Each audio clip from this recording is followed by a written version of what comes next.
পৃথিবীর বিশাল এই জনপদে মানুষের বিচরণ সবখানে, কিন্তু মহান সৃষ্টিকর্তা আল্লাহর কাছে সব জায়গা সমান নয়। এমন কিছু স্থান আছে যা আল্লাহর কাছে অত্যন্ত প্রিয়, আবার কিছু স্থান আছে যা তার কাছে অপছন্দনীয়। মহান আল্লাহর কাছে জমিনের সবচেয়ে প্রিয় এবং সবচেয়ে অপ্রিয় জায়গা কোনটি? এ নিয়েই বিস্তারিত দেখুন ডেস্ক রিপোর্টে। মানুষের প্রয়োজনে তৈরি এই পৃথিবীতে কোথাও গড়ে উঠেছে সুউচ্চ অট্টালিকা, কোথাও বাজার, আবার কোথাও ইবাদতের পবিত্র ঘর। তবে এই বিশাল ভূমণ্ডলে আল্লাহর সবচেয়ে প্রিয় স্থান কোনটি? উত্তরটি অত্যন্ত পরিষ্কারভাবে এসেছে সহিহ মুসলিমের একটি হাদিসে। রাসূলুল্লাহ সাল্লাল্লাহু আলাইহি সাল্লামের ভাষ্য অনুযায়ী আল্লাহর কাছে জমিনের সবচেয়ে প্রিয় স্থান হলো মসজিদ।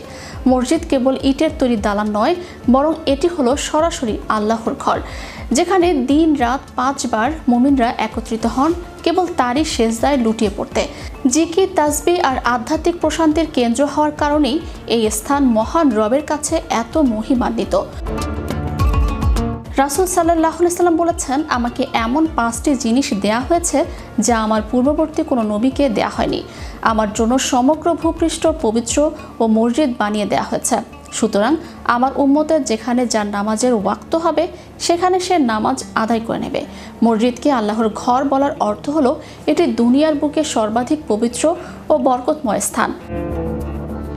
রাসূল সাল্লাল্লাহু আলাইহি সাল্লাম বলেন, নিশ্চয়ই এই দুনিয়ায় আল্লাহর ঘর হলো মসজিদ সমূহ, আর আল্লাহ ওই ব্যক্তির মর্যাদা বৃদ্ধির দায়িত্ব নিয়েছেন যে তার ঘর জিয়ারতের উদ্দেশ্যে মসজিদে আসে। ইসলামী চিন্তাবিদদের মতে মসজিদ হলো পবিত্রতার জায়গা। এখানে মানুষ দুনিয়াবী চিন্তা ভুলে আখিরাতের পাথেয় সংগ্রহ করে। হাদিস অনুযায়ী যে ব্যক্তি মসজিদের সাথে অন্তর জুড়ে রাখে, কিয়ামতের দিন সে আল্লাহর আরশের নিচে ছায়া পাবে। অন্যদিকে মহানবী সাল্লাল্লাহু আলাইহি সাল্লাম জানিয়েছেন, আল্লাহর কাছে সবচেয়ে অপছন্দনীয় বা খারাপ জায়গা হলো বাজার। কিন্তু কেন বাজার আল্লাহর কাছে অপ্রিয়?